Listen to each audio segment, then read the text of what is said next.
இப்போ நம்ம பார்க்க போகிறது 8th மேக்ஸில் எக்ஸசைஸ் 3.1 அதில் 4th சம்மு எக்ஸ்பேன்ஷன் 3mn ப்ராக்கெட்டில் m square m cube n cube minus 5m square n plus 7mn square. ஓகேங்களா? ஜஸ்ட்டு கொஸ்டினை தெளிவாக எழுதிக்கங்க. கொஸ்டின் பார்த்தீங்கன்னா என்ன கொடுத்துருக்காங்க, 4th தேர்டு சப்டிவிஷன் என்ன கொடுத்துருக்கான், 3mn ப்ராக்கெட்டில் என்ன கொடுத்துருக்கான், m cube n cube minus 5m square n plus 7mn square. ஓகேங்களா? கொஸ்டின் நல்லா தெளிவாக எழுதிக்கங்க. இப்போ நெக்ஸ்ட் என்ன சார் பண்ண போகிறோம் அப்படின்னா, நல்லா கவனமாக கவனி. இந்த டேர்மால் வெளியில் இருக்க டேர்மால் என்ன பண்ண போகிறோம் அப்படின்னா, இதை மல்டிப்ளை பண்ணுறோம். நெக்ஸ்ட்டு இதே டைமால் இதை மல்டிப்ளை பண்ணுறோம். இதே டைமால் இதை மல்டிப்ளை பண்ணுறோம். இது ஃபஸ்ட்டுன்னு வச்சுக்கோங்க, இதை செகண்டுன்னு வச்சுக்கோங்க, இது தேர்டு டேர்ம்னு வச்சுக்கோங்க. ஈஸியாக அண்டர்ஸ்டாண்ட் பண்ணலாம். ஓகேங்களா? இப்போ இந்த ஃபஸ்ட்டு வேல்யூவோட, அதாவது 3m என்னால் எதை மல்டிப்ளை பண்ணுறோம், ஃபஸ்ட்டு டேர்ம் மல்டிப்ளை பண்ணுறோமோ ப்ராக்கெட் போட்டுக்கிட்டிங்கன்னா மிஸ்டேக் வராது. இப்போ m cube n cube. Next அடுத்தது இங்கே என்ன இருக்குது, மைனஸ் இருக்குங்களா. இப்போ என்ன பண்ணுறோம் அப்படின்னா, அப்படியே போட்டுக்கோ, ப்ளஸ்ன்னு போட்டு இந்த டேர்ம் மறுபடியும் வெளியே இருக்க டேர்ம் 3mn, உள்ளுக்குள்ளே இருக்க டேர்ம் என்ன இருக்குது, minus of 5m square n plus bracket போட்டுக்கோ 3mn, உள்ளுக்குள்ளே தேர்ட் டேர்ம் என்ன இருக்குது, 7mn ஸ்கொயர். இந்த ஸ்டெப் முதல்ல நல்லா தெளிவாக அண்டர்ஸ்டாண்ட் பண்ணிக்கோங்க. வெளியே இருக்க டேர்மை வச்சு first term, second term, third டேர்மை தனித்தனியாக இண்டிவிஜுவலாக மல்டிப்ளை பண்ணிக்கிறீங்க. நெக்ஸ்ட் என்ன பண்ணலாம் அப்படின்னா, இதை மட்டும் வச்சுக்கோங்க, இந்த வேல்யூ மட்டும் ஃபஸ்ட்டு வச்சுக்கோங்க. இப்போ பார்த்தோம் அப்படின்னா இதில் நம்பர் என்ன இருக்குது, 3 மட்டும் இருக்குங்களா. ஓகே.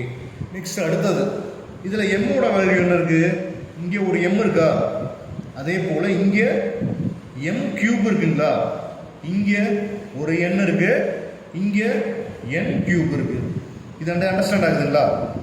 தனித்தனியாக ஃபஸ்ட்டு நம்பர் வச்சுக்கிறோம், அப்புறம் எம்மோட வேல்யூ தனியாக எழுதிக்கிறோம், என்னோட வேல்யூ தனியாக எழுதிக்கிறோம். இங்கே ப்ளஸ் போட்டுக்கோங்க. இங்கே பார்த்தீங்கன்னா வேல்யூவில் இங்கே என்ன இருக்குது, இதுக்கு ப்ளஸ் இருக்குங்களா. நெக்ஸ்ட்டு இதுக்கு என்ன இருக்குது, மைனஸ் இருக்குது, இதை போட்டுக்கோ. நெக்ஸ்ட்டு இதே போல் என்ன பண்ணுறீங்க, நம்பர் பார்த்தீங்கன்னா இதில் 3 இருக்குது, இங்கே 5 இருக்குது, அப்போ 3 × 5. நெக்ஸ்ட் அடுத்தது எம்மோட வேல்யூ இங்கே ஒன்று இருக்குது, இங்கே பார்த்தீங்கன்னா m ஸ்கொயர் இருக்குது. ஓகேங்களா? நெக்ஸ்ட் அடுத்தது என்னோட வேல்யூ இங்கே ஒரு n இருக்குது, நெக்ஸ்ட்டு இங்கே ஒரு n இருக்குது. இது அண்டர்ஸ்டாண்ட் ஆகுதுங்களா? இந்த டேர்மை மட்டும் தனியாக நம்ம பார்த்து ஃபோக்கஸ் பண்ணி எழுதிக்கிறோம். நெக்ஸ்ட் அடுத்தது ப்ளஸ். ஓகேங்களா? இதுலேயும் 3 இருக்குது, இங்கே 7 இருக்குது, ரெண்டுமே ப்ளஸ் தான். அப்போ என்ன வரும், 3 × 7. இங்கே m, இங்கே ஒரு m இருக்குது, இங்கே ஒரு m இருக்குங்களா. அப்போ m, அதே போல் அங்கே ஒரு m, இங்கே பார்த்தீங்கன்னா ஒரு n, இங்கே ஒரு n ஸ்கொயர் இருக்குது. ஓகேங்களா? இது அண்டர்ஸ்டாண்ட் ஆகுதா?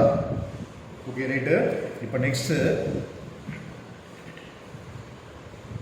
இந்த 3 வெளியில் காமனாக வச்சுக்கோங்க.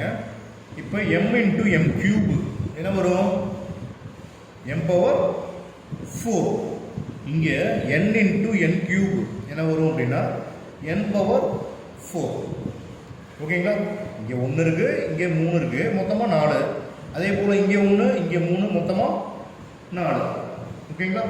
இங்கே நல்லா கவனமாக கவனி. இங்கே ப்ளஸ் இன்ட்டு ப்ளஸ் ப்ளஸ் தான், ப்ளஸ் இன்ட்டு மைனஸ் என்ன சார் வரும் அப்படின்னா மைனஸ். 3 × 5 15. இங்கே m, இது m ஸ்கொயருங்களா. அப்போ என்ன வரும், m கியூப். கரெக்டு.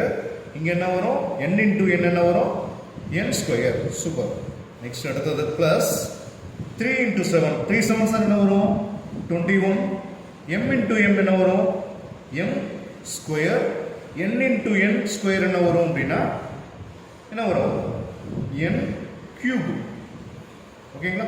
இப்போ நெக்ஸ்ட்டு இது சிம்பிளிஃபை பண்ணால் 3m power 4 minus 15m cube n square plus 21m square n cube. Okay.